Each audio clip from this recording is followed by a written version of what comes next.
오성환 당진시장이 올해 제2서해대교 등 수건사업 추진에 힘쓰겠다고 밝혔습니다. 주요 내용을 알아봤습니다. 수도권 폐기물 약 500톤이 충남 지역에 추가 유입된 것으로 확인됐습니다. 충남도는 수도권 폐기물을 반입해온 업체에 행정 조치할 방침입니다.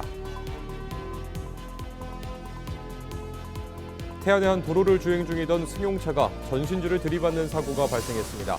이 사고로 3명이 중경상을 입고 병원으로 이송됐습니다. 천안의 한 목공소에서 불이 나 컨테이너 1개동이 소실되는 등 피해가 발생했습니다. 소방당국은 자세한 화재 원인을 조사하고 있습니다.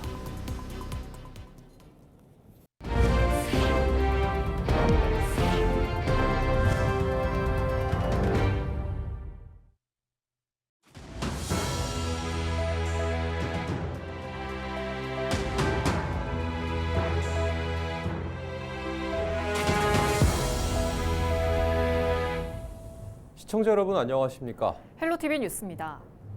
오성환 당진시장이 올해를 정책에 대한 성과를 시민들이 실질적으로 느낄 수 있는 해로 만들겠다고 밝혔습니다. 특히 제2서해대교 조성 사업 등 수건 사업 추진에 힘쓰겠다고 강조했습니다. 정호석 기자의 보도입니다. 당진과 경기도 평택을 잇는 서해대교, 충남과 수도권을 연결하는 중요한 역할을 하고 있습니다. 하지만 평일과 주말 할 것 없이 교통체증이 심각해 많은 사람이 불편을 겪고 있습니다. 기업 유치에도 악영향을 줄 수 있어 지역 수건 사업으로 꼽힙니다. 지난 정부와 이번 정부에서 대통령 공약으로 선정됐지만 사업의 속도를 내지 못하고 있는 상황. 당진시는 2가지 방식으로 사업을 풀어나갈 계획입니다. 대우 건설에서 이제 제2서해대교 추진하고 있고, 또 하나는 국토부에서 재정 사업으로 현재 2가지가 추진되고 있어요. 그래서 당진시와 도와 같이 제2서해안고속도로를 하려고 투트랙으로 현재 추진 중에 있다는 말씀을 드리겠습니다. 축구장 14개 면적에 달하는 도비도 휴양단지. 지난 2014년 문을 닫은 이후 10년 넘게 방치되고 있습니다. 토지 소유주인 한국농어촌공사가 민간 개발을 5차례 추진했지만 모두 무산됐습니다. 이런 가운데 지난해 부동산 개발 1위 업체와 약 1조 7천억 원의 업무 협약을 체결했습니다. 당진시는 올해 중소벤처기업부에 특구 지정을 신청해 사업을 본격적으로 추진할 방침입니다. 한국도시신탁은 신탁 1위 업체, 부동산 개발 1위 업체죠. 그런 업체가 투자가 돼서 이제 본격적으로 추진이 되는 거죠. 중기부에서 4가지 보완사항이 왔어요. 이것 좀 포함해다고. 그래서 지금 실무진에서 보완을 하고 있고, 상반기 안에 이제 특구 지정을 받을 거예요. 받으면 이제 본격적으로 시행이 된다. 이런 말씀을 드리겠습니다. 2년 연속 여름철 집중호우로 큰 피해를 겪은 당진시. 특히 시장 인근에 있는 당진천이 범람해 점포 170여 곳이 침수됐습니다. 복구 작업을 마친 당진시는 올해 피해 예방을 위해 배수 펌프장을 조성하고 있습니다. 6월 전까지 공사가 마무리될 것으로 예상되는 상황. 앞으로 진입수로 공사도 추진할 계획입니다. 진입 이 수로까지 하면은 못 해요. 발주를. 이게 3km예요. 진입 수로가. 그것까지 하면은 이제 금액이 커지니까 이 절차가 복잡해요. 그러면 발주를 못 하는데 환경부의 승인을 받았죠. 받아서 분리발주, 배수 펌프장만 떼가지고 일단 거기만 하고 수로는 나중에 하는 거로. 펌핑장 있으면 펌핑을 할 수가 있잖아요. 그래서 이제 그런 식으로 급하니까 이제 하는 거죠.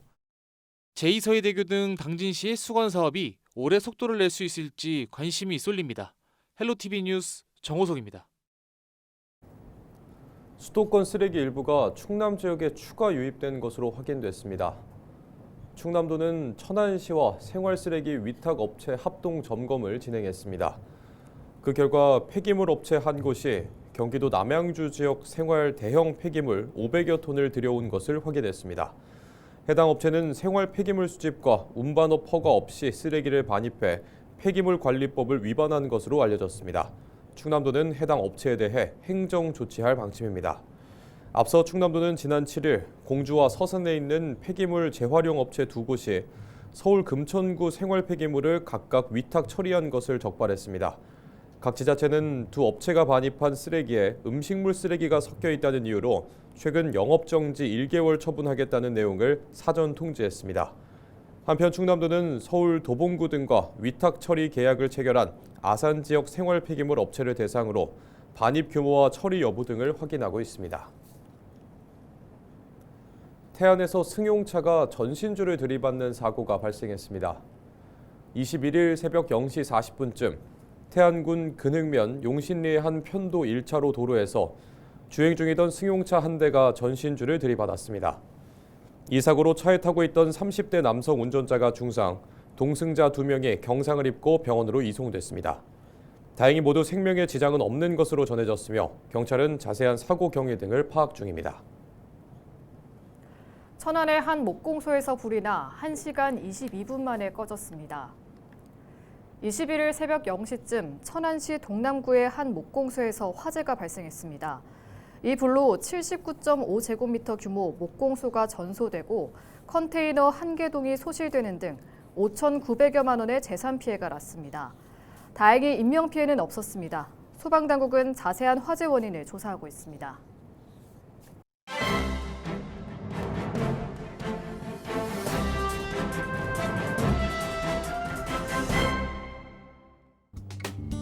충청투데이 기사입니다. 대전 충남과 광주 전남 등이 추진하고 있는 행정통합을 위해 정부가 지원에 나섭니다. 정부는 광역지방자치단체 행정통합을 뒷받침하기 위해 청와대와 정부 부처가 참여하는 TF를 구성한다고 밝혔는데요. 김남준 청와대 대변인은 체계적인 재정 지원을 논의하기 위해 통합지방정부 재정지원 TF를 구성한다고 알렸습니다. 오는 6월 지방선거를 앞두고 대전 충남과 광주 전남 등에서 추진되고 있는 행정통합이 속도를 낼 수 있을지 기대가 모아집니다.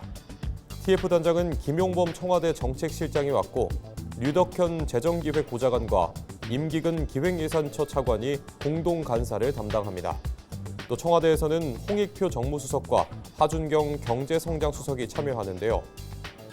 관계부처에서는 행정안전부와 국토교통부, 교육부 차관 등이 구성원으로 참석합니다. 이와 함께 관계부처 국장급과 청와대 관련 수석 비서관실 행정관으로 구성된 실무 TF도 함께 운영됩니다. 김 대변인은 정부는 TF 출범과 함께 1월 중 신속히 1차 회의를 개최하고 통합 지방정부 재정지원 세부 방안을 속도감 있게 마련해 발표하겠다고 덧붙였습니다. 지금까지 신문브리핑이었습니다.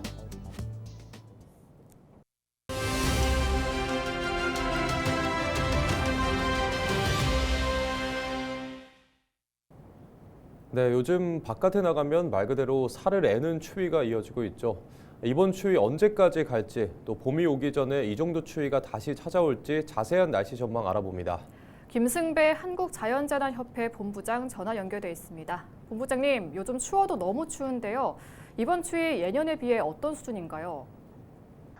네, 그렇습니다. 지난 20일이 대한이었는데 절기상 원래 큰 대자 소한보다 대한이 더 추운데 최근 한 10여 년 동안 대한이 그렇게 춥지 않았어요. 그래서 소한 추위가 더 이제 우세하다 이렇게 말했는데 올해 처음으로 이제 그 본래 대한의 모습을 보였습니다. 그동안 지난 겨울을 돌이켜 보면 한 하루 이틀 정도 기온이 뚝 떨어졌다가 바로 기온이 회복되고 이랬거든요. 공기의 순환에 막힘이 없었습니다. 그런데 이번에 이제 그 1월 하순에 들어서면서 그동안 내려오지 못했던 북극의 찬 공기가 이제 남쪽으로 우리 동아시아 쪽으로 또 저 미국 쪽으로 이렇게 내려갔거든요. 그러면서 이 지역에 큰 한파를 불러왔는데 21일 아침 화천 광덕산은 영하 21.8도까지 떨어져 전국에서 가장 낮은 기온을 보였습니다. 네, 그럼 이번 추위의 원인을 이상기후로도 볼 수 있을까요? 이번에 추운 걸 가지고 이상하다, 이상기후다 이렇게 말할 수는 없고요. 원래 이 정도 추위를 보여야 되는데 최근 들어서 안 추웠거든요. 그 안 추웠던 게 이상한 거죠. 그게 지구 온난화 때문에 덜 추웠는데 이번에 그 대한절기를 맞이해서 원래 모습을 찾은 거기 때문에 이것을 이상하다 그렇게 말할 수는 없습니다. 네, 그리고 많은 분들이 가장 궁금해할 부분이 이번 추위가 언제까지 이어지냐일 텐데요. 어떻게 전망하십니까? 이번 한파는 강하기도 하지만 오래 가기도 할 겁니다. 서울 같은 경우 22일 영하 14도까지 떨어지니까 이 가장 정점을 보이겠고 바로 풀리지는 않을 것으로 보입니다. 적어도 평년 수준으로 회복되려면 한 27일 정도 되면 요즘에 보이는 평년값으로 회복하니까 지금은 평년보다 낮은 그런 한파가 이어지고 있거든요. 그래서 평년 수준, 원래 모습을 찾으려면 한 26일 이후 정도가 될 거니까 이번 추위가 한 일주일 정도 지속될 것으로 보입니다. 그리고 찬 공기가 바다 위를 지나면서 만들어지는 눈구름 때문에 전라도 서해안, 또 제주도, 한라산 부근, 울릉도에서는 21일부터 24일 사이에 제법 많은 눈이 내릴 가능성이 높습니다. 네, 그리고 방금 전남 서해안과 제주 그리고 울릉도에 눈이 많이 내릴 것으로 전망하셨는데요. 이게 무거운 습설일까요? 그렇습니다. 이렇게 비교적 포근하다가 찬 공기가 내려와서 눈이 내릴 때는 그 내리는 눈이 건설이 아니고 습설입니다. 그러니까 굉장히 무겁습니다. 그래서 한 5cm, 10cm만 쌓여도 비닐하우스 붕괴 이런 게 우려가 되기 때문에 비가 여러 날 내리면 좀 불편하더라도 그 비닐하우스에 눈을 걷어주고 이런 그 수고운 작업을 좀 해야 됩니다.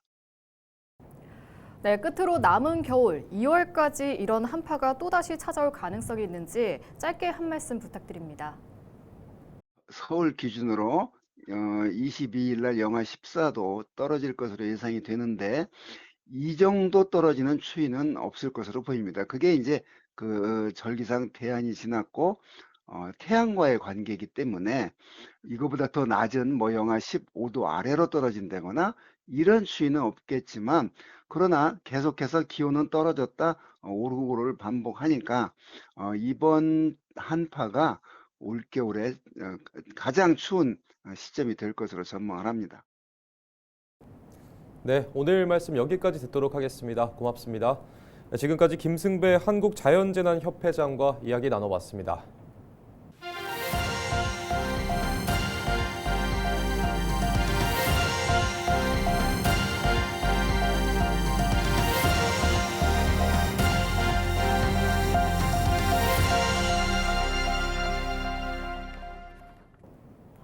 당진의 한 자동차 정비시설에서 불이 나 30여 분 만에 꺼졌습니다.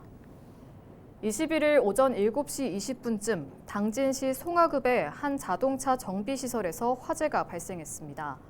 이 불로 165제곱미터 규모 공업사가 반소되는 등 약 2천만 원의 재산 피해가 났지만 다행히 인명피해는 없었습니다. 조사 결과 작업시설 주변에 놓아둔 난로에서 불이 시작된 것으로 알려졌습니다. 충남 신용보증재단의 부적절한 행정행위가 감사에서 다수 적발됐습니다.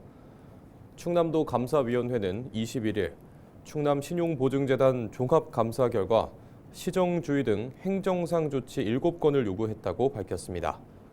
감사 결과 재단은 지난 2023년 여유금 계좌에 있는 1억 원을 소득세와 4대 보험료 등 연체료 납부에 사용한 것으로 드러났습니다. 지역신용보증재단법상 여유금은 금융회사에 예치해야 합니다.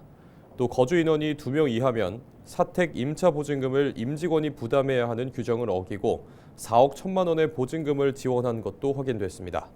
뿐만 아니라 부서 단위로 공개해야 하는 업무 추진비 사용 내역도 전체 3,100여 건 가운데 800여 건만 공개한 것으로 나타났습니다.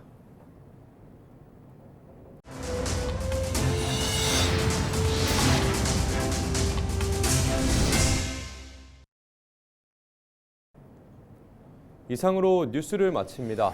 저희는 언제나 지역민 여러분과 함께합니다. 시청해주신 여러분 고맙습니다.